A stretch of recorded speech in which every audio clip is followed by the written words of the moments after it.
While much of the market has been beaten down this last month, few stocks are taking as big of a hit as real estate investment trusts. So many REITs are down right now and are looking like good buying opportunities, but not all real estate investment trusts are actually worth buying. So in this video, we'll be reviewing 20 of the most popular ones and we'll rank them from best to worst. And I will say, out of the few ranking videos we've done so far, from ranking monthly dividend stocks to ETFs, the ranking results of this video are by far the most surprising and is definitely not what I would have expected. And I'll be interested to hear if you feel the same when it's all said and done. But anyway, guys, when evaluating the rankings of these different REITs, we'll need a consistent set of metrics, and for the purposes of our video here, we'll look at 5 specific things. We'll compare the dividend yields, the dividend growth CAGRs, and growth history, the relative valuation, which means we'll be looking at the forward price to funds from operations of each of these REITs, and of course, we'll compare each REIT's total return over the last 5 years. And how this ranking system will work is each stock will be given a score of up to 20 points in each category, depending on where they rank against all the other ones. For example, when we look at total return, the REIT with the highest total return will get 20 points, while the one with the lowest total return will only get 1 point. We'll approach it like this for each category. Also, we'll be applying a weighting system to each of these categories because, truth be told, some of them are not as important as the others. Like, for example, I think we can all agree that having a higher total return is definitely much more important than having a low relative valuation, so we'll adjust the weightings as such. And this is what that looks like. Dividend yield will have a 15% weighting, dividend growth rate will be weighted higher at 25%, growth history will be given 10%, valuation 15%, and total return will be weighted the highest at 35%. Anyway, guys, finally getting into it, these are all of the different REITs that we're going to be ranking today. Most of these should look pretty familiar to you. And like I said earlier, we'll be comparing all 20 of these REITs against 5 different categories: dividend yield, dividend growth CAGR, dividend growth history, valuation, and total return. And then at the end, we'll add it all up, apply the weighting, and see which one has the highest total score. Anyway, getting into the first category, guys, the first thing we're going to be looking at is each stock's dividend yield. Now over here, we have all 20 of these real estate investment trusts ordered from highest yield to lowest yield, and we can see the top 3 highest yielders are going to be MPW with an 11.7% yield, so they will get the highest score in this category at 20. Moving into second place, we have IIPR, Innovative Industrial Properties, with a 9.61% yield, so they'll get 19. And then in third place, we have WP Carey with a 7.99% yield, so they will get 18 points in this category. But then before we move on to the next category, let's look at the lowest yielders out of the bunch. We've got Gladstone Land Corporation at a 3.9% yield, so they will get 3 points. We have Prologis in second to last place with a 3.18% yield, so they will get 2 points. And then Extra Space Storage has the lowest yield out of all 20 of these real estate investment trusts with a 2.02% yield, so they will only get 1 point. Anyway, switching gears and moving on to the second category, we are looking at the dividend growth rates. And how this one will work, obviously, is the stock with the highest dividend growth rate will be given the most points. They'll get the 20. And then on the other hand, the stock with the lowest dividend growth rate is only going to get 1 point. And then looking at the results, guys, we have Innovative Industrial Properties here in first place with a 5-year dividend growth CAGR of 45.61%. That is incredible. So they will get 20 points. In second place, we have Vici Properties, who also has a very impressive dividend growth CAGR, 17.42%, so they'll get 19 points in this category. And then American Tower Corporation coming in third with a 15.96 dividend growth CAGR, leaving them with 18 points. But then looking at the lowest scorers in this category, guys, we have Stag in third to last place with a 0.7% dividend growth CAGR. Not too great, so they only get 3 points. Then we have MPW, who was a shining star in the dividend yield category, not looking so hot when it comes to dividend growth, a 0.6% 5-year dividend growth CAGR, so they only get 2 points in this category. And then Simon Property Group here in last place with a minus 0.54% growth rate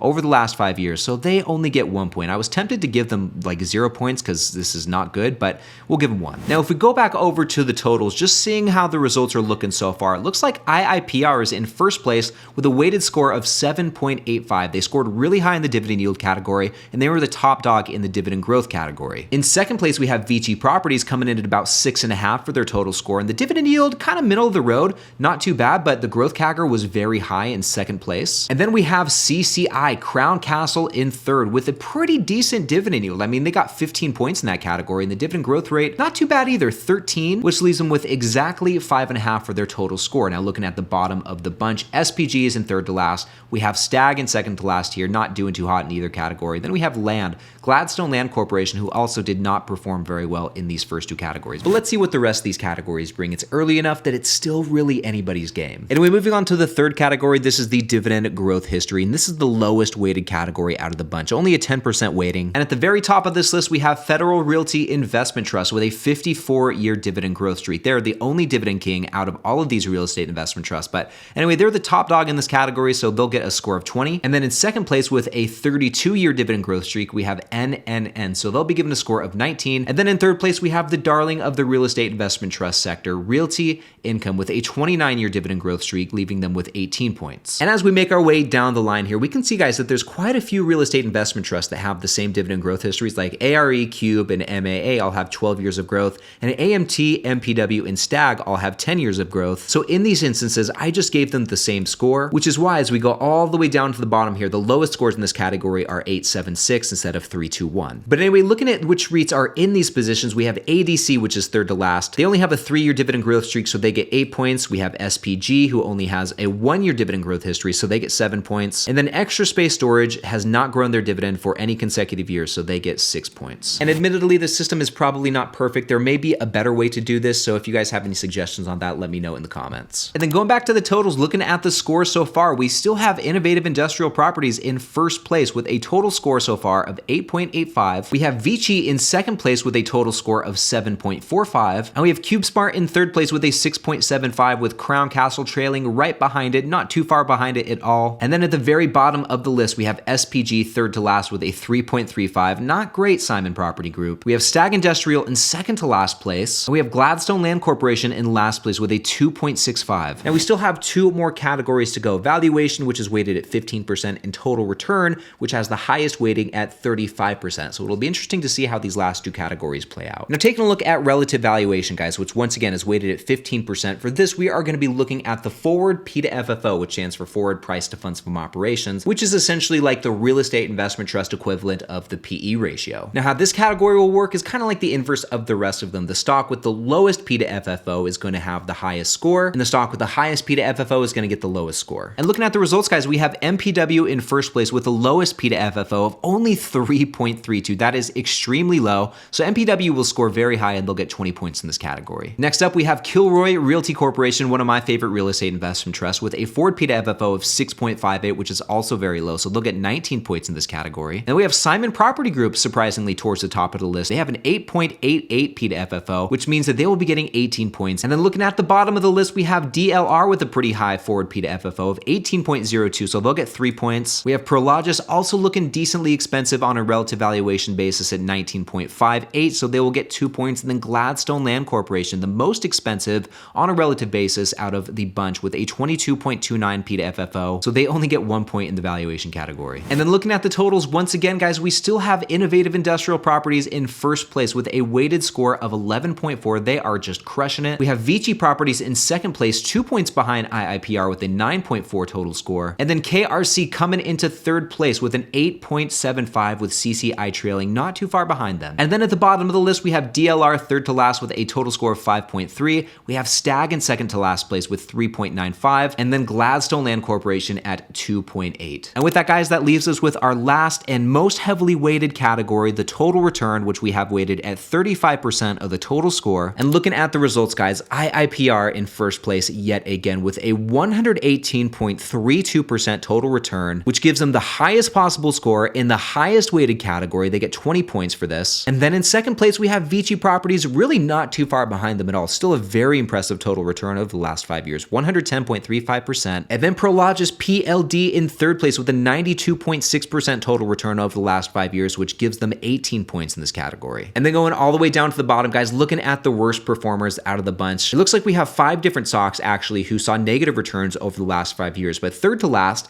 we have SPG, who is down 19.16% over the last 5 years, which means they'll only be getting 3 points in this category, which is kind of an interesting way to do it, still rewarding these companies for having negative total returns. But like I said, guys, this is not a perfect system. So if you have any suggestions for me on how to improve things like this, please let me know in the comments. I'm all ears. But anyway, guys, in second to last place, we have MPW, who did score decently high in some of these other categories, but where it mattered, they definitely did not perform. They are down about 48% over these last 5 years, so they get 2 points. And then KRC, this really stings to see. They were the worst performer out of the bunch, down 49.25% over the last 5 years, so they only get 1 point in the total return category. Now with that, guys, we've made it through the 5 categories, and now it's time to see which real estate investment trust stands tall above the rest of them and got the highest overall score out of the bunch. Interestingly enough, Innovative Industrial Properties, IIPR, was the highest scoring real estate investment trust overall across these 5 categories. They did pretty well all across the board. High dividend yield, highest dividend growth rate out of all 20. The dividend growth history was somewhat decent, very middle of the road. The valuation was looking good, and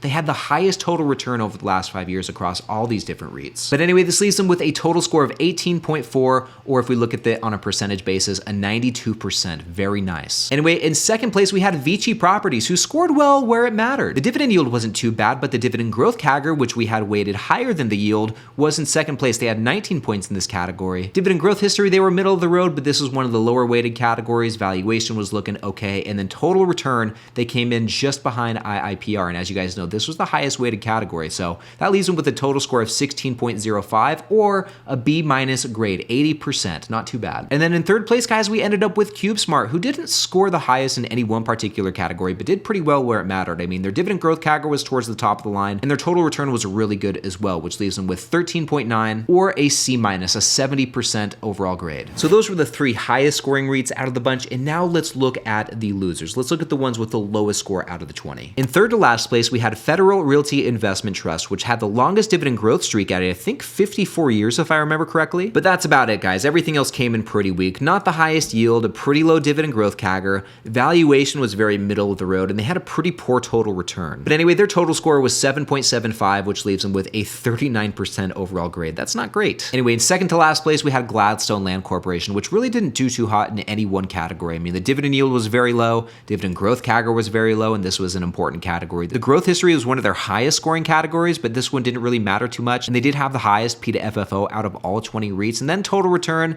this was okay, kind of middle of the road, but overall this leaves them with a total score of 7.35 and a percentage grade of 37%. And then guys, finally in last place, we have Simon Property Group, who did pretty well in terms of dividend yield and valuation, but otherwise in these other categories that really mattered, the dividend growth CAGR and the total return, they stunk. They were one of the lowest scores, which leaves them with a total score of 7.1, or a 36% grade. They were just barely behind Land. So our three lowest scoring REITs all had percentage grades below 40%, which is definitely not great. But what's really surprising to me about these scores is that even some of the most popular REITs like Realty Income, American Tower Corporation, Agree Realty Corporation, even these didn't receive passing grades. This is 52%, 53%, 53%. And what's probably the most surprising to me is seeing Innovative Industrial Properties have the highest overall score, which is interesting because many investors tend to stay away from this REIT. But anyway, if you like seeing these REITs ranked from best to worst, then check out this next video right over here where I'm going to be ranking the top monthly dividend paying stocks. We'll be reviewing 10 of the most popular monthly payers to see which ones would be worthy additions to your portfolio, and also which ones you should just forget about, because there are some really bad monthly payers out there. So